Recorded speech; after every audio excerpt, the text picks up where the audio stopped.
Hello everyone. आज हम CG Vyapam के द्वारा सरकारी नौकरी के लिए जो एग्ज़ाम आयोजित किए जाते हैं उन एग्ज़ामों की चर्चा करेंगे। कुछ एग्ज़ाम अभी हो चुके हैं, कुछ एग्ज़ाम अगस्त में, जुलाई में हुए हैं व कुछ एग्ज़ाम अभी सितंबर में और अक्टूबर में होंगे। वे एग्ज़ाम जो अभी सितंबर में होने वाले हैं उन एग्ज़ामों में सबसे प्रमुख है हॉस्टल सुपरिटेंडेंट का एग्ज़ाम, जिसे हॉस्टल वार्डन भी कहते हैं, छात्रावास अधीक्षक भी कहते हैं। ये एग्ज़ाम 15 सितंबर को होने वाला है। इसका एग्ज़ाम सेंटर शक्ति में भी है और रायगढ़ में भी है। हर ज़िलों में इसका एग्ज़ाम सेंटर है। हमारे पास में यह शक्ति है और रायगढ़ है। 15 सितंबर को छात्रावास अधीक्षक का एग्ज़ाम है। इसके अलावा 29 सितंबर को प्रयोगशाला तकनीशियन का एग्ज़ाम है। जो स्टूडेंट बीएससी के या बीएससी मैथ्स या बीएससी बायो के स्टूडेंट हैं उनको पता होगा, वो हर बार एक प्रैक्टिकल कराते हैं। हर दिन में एक प्रैक्टिकल क्लास होता है, कभी केमिस्ट्री का, कभी फिजिक्स का, कभी बॉटनी का, जूलॉजी का। तो जो प्रैक्टिकल कराते हैं वो लैब में एक प्रयोगशाला तकनीशियन का एक पद होता है जो उनकी मदद करते हैं।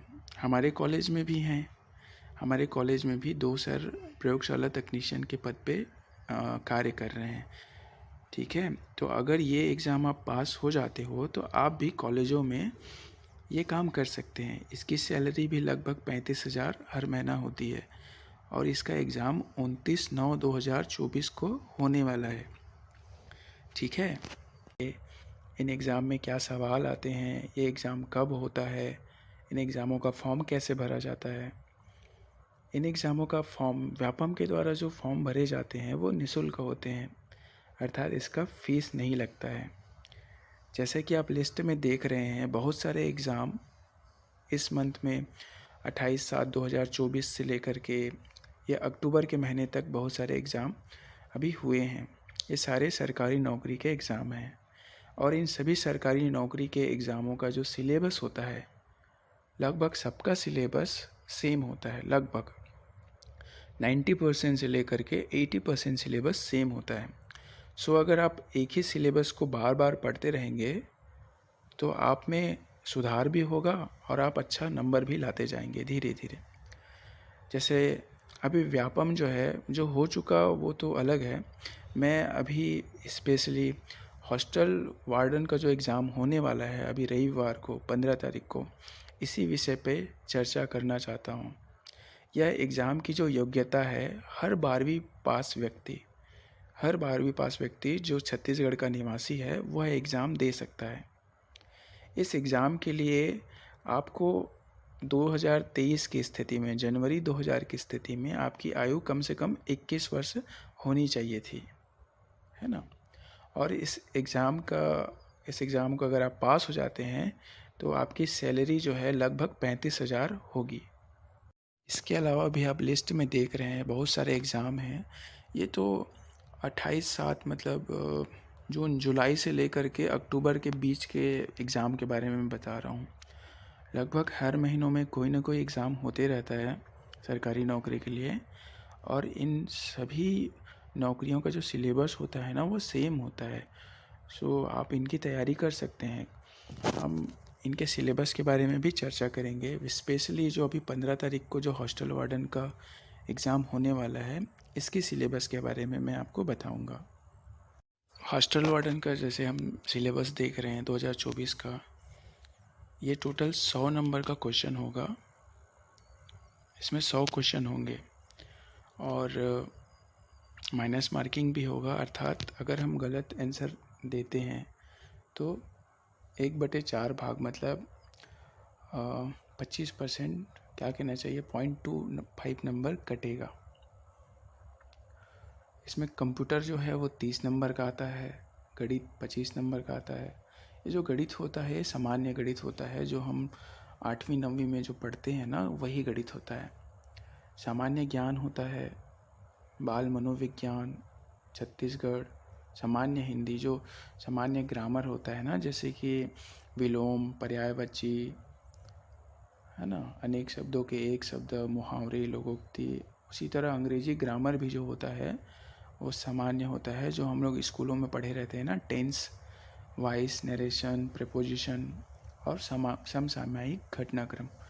जो करेंट अफेयर होता है, जो वर्तमान में जो चलते रहता है, उन उससे रिलेटेड सवाल आते हैं इसमें। ये जो सिलेबस है, लगभग हर एग्ज़ाम का सिलेबस ऐसा ही रहता है। बस अंतर ये होता है कि नंबर जो है वो कम हो जाते हैं। जैसे किसी में कंप्यूटर जो है 5 ही नंबर का आएगा, गणित जो है 20 ही नंबर का आएगा, सामान्य ज्ञान जो है वो 80 नंबर का हो जाता है, वो बढ़ जाता है ना। छत्तीसगढ़ 5 ही नंबर का आएगा, किसी में हिंदी 10 नंबर का आता है। ये जो चीज़ें हैं लगभग सब में सेम ही रहता है, बस उसका नंबर बदल जाता है। ऐसे इसमें कंप्यूटर 30 नंबर का आया है, हो सकता है कोई और दूसरा सरकारी नौकरी का एग्ज़ाम होगा, उसमें कंप्यूटर केवल 5 नंबर का आएगा, है ना। देखो जैसे ये कंप्यूटर का सिलेबस है, कंप्यूटर के सिलेबस में देखिए कंप्यूटर का परिचय, कंप्यूटर के उपयोग, है ना, इंटरनेट क्या है। मैं आप लोगों को कुछ क्वेश्चन भी दिखाऊंगा जो इससे पहले एग्ज़ाम में हॉस्टल वार्डन में पूछा गया था।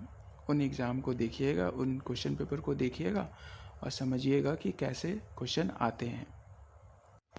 इसके बाद ये अंग्रेजी का सिलेबस है कि हॉस्टल वार्डन में अंग्रेजी कितने नंबर का होता है और उसका सिलेबस कैसा रहता है। देखिए जैसे ये 5 नंबर का होगा और टोटल 5 प्रश्न होंगे। इसमें आएगा आपका नाउन आएगा, आर्टिकल आएगा, है ना, proposition, conjunction, voice, narration, simple चीज़ें आएंगी। और यही चीज़ें अगर एक बार पढ़ लेते हैं तो हर एग्ज़ाम में यही चीज़ें आएंगी। को जो चीज़ें अगर एक बार पढ़ते हैं और वो हर एग्ज़ाम में सेम आएगा, सेम चीज़ें अगर आप पढ़ते रहेंगे, तो अगर आप पढ़ने में सामान्य भी हों लेकिन सेम चीज़ें पढ़ते रहेंगे ना, तो आप अच्छे होते जाएंगे पढ़ाई में। अब ये सिलेबस है करेंट अफेयर का। करेंट अफेयर में जो अभी हाल ही में जो क्या खेल कूद हो रहा है, देश विदेश में क्या हो रहा है, कहाँ युद्ध हो रहा है, कहाँ का कौन राष्ट्रपति बन रहा है ना, किसने क्या पुस्तक लिखी, ये सारी चीज़ें करेंट अफेयर कहलाता है। इसके अलावा छत्तीसगढ़ की सामान्य जानकारी, जैसे छत्तीसगढ़ की किसी नदी का, छत्तीसगढ़ के इतिहास का, है ना, छत्तीसगढ़ के भूगोल का, उससे संबंधित जो जानकारी होती है वो 5 नंबर का आता है इसमें। छत्तीसगढ़ के इतिहास से सामान्य जानकारी, है ना। जैसे बाल मनोविज्ञान, बाल मनोविज्ञान से ऐसा ये है, क्या है ना, ये पद जो है हॉस्टल वार्डन का है।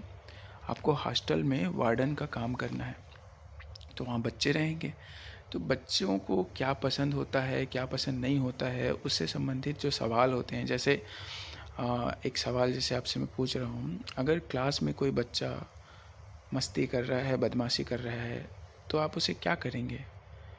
आप उसे मारेंगे, उसे प्यार से समझाएंगे, उसे सारे बच्चों से अलग कर देंगे, क्या करेंगे? आप भले ही अगर उसको समझाना है तो प्यार से समझाएंगे, ये यही सही उत्तर होगा। तो ऐसे ऐसे साधारण से सामान्य से सवाल आते हैं बाल मनोविज्ञान में। उसके अलावा देखो ये सामान्य ज्ञान है। सामान्य ज्ञान के अंतर्गत 15 अंक होंगे और टोटल 15 प्रश्न होंगे। बाकी और जो दूसरे एग्ज़ाम होते हैं, जैसे फूड इंस्पेक्टर का है, जैसे सहायक संपरीक्षक है, जैसे पटवारी है, और जो एग्ज़ाम होते हैं ना, इन एग्ज़ामों में ये जो सामान्य ज्ञान है ये बढ़ जाता है। 15 अंक की जगह ये 70 अंक, 80 अंक इतना का हो जाता है। कभी कभी ये 100 अंक का भी हो जाता है। और ये जैसे हम देख रहे हैं हॉस्टल अधीक्षक में मैं इतिहास पढ़ाता हूँ। इतिहास में इसमें भारतीय इतिहास और राष्ट्रीय आंदोलन करके लिखा है। दूसरा पॉइंट देख रहे हैं हम लोग, इसमें 1857 से 1947। तो जिन्होंने फर्स्ट ईयर में वीएससी लिया है, वीएससी में हिस्ट्री लिया है, वो यही चीज़ पढ़ रहे हैं अभी 1857 से 1947 तक का। ठीक है। इसके अलावा जो राजनीति है वो भी है, भूगोल भी है, भारतीय अर्थव्यवस्था भी है और सामान्य विज्ञान भी है, खेलकूद, ये सारी चीज़ें जो हैं मिलके सामान्य ज्ञान बनता है। उसके बाद हिंदी व्याकरण आता है। हिंदी व्याकरण जो हम देख रहे हैं, स्वर, व्यंजन, वर्तनी, समास, संधि, ये मुहावरे, लोकोक्तियाँ, पर्यायवाची, ये सारी चीज़ें जो हैं हम बचपन से पढ़ते आ रहे हैं। जब हम 5वीं कक्षा में थे, 6वीं कक्षा में थे, तब से पढ़ते आ रहे हैं। मैं कुछ सवाल भी बताऊंगा आप लोगों को जो प्रीवियस ईयर हॉस्टल वार्डन के एग्ज़ाम में आए हैं। आप उनको देख करके समझने का प्रयास करिएगा कि आपसे बनता है कि नहीं बनता है। हॉस्टल वार्डन के जो एग्ज़ाम है उसमें सबसे ज़्यादा कंप्यूटर के सवाल आते हैं, 30 सवाल। उसके बाद गणित के सवाल आते हैं। ये जैसे हम देख रहे हैं कंप्यूटर का जो सवाल आया था पिछले छात्रावास अधीक्षक के एग्ज़ाम में, सिंपल सिंपल सवाल हैं। सीडी का पूरा क्या नाम है ना, सीडी का क्या नाम है, सुने हम लोग सीडी, ये सब आप देख सकते हैं। इसके बाद ये देखिए मैथ्स का सवाल है। जो मैथ्स बैकग्राउंड वाले नहीं हैं उनको लग रहा होगा कि ये कठिन है, पर इन सवालों को अगर प्रयास किया जाए और रेगुलर इनको पढ़ा जाए तो ये इजी है। हम देख रहे हैं ये प्रतिशत का सवाल है, हाँ, और एक समय चाल दूरी का सवाल है। इसमें प्रतिशत से कई सवाल आए हुए हैं। क्षेत्रफल का सवाल है। ये 43 नंबर का जो सवाल देख रहे हैं हम, ये लघुत्तम और महत्तम समापवर्तक का सवाल है। ये 45 नंबर का सवाल है क्षेत्रफल का।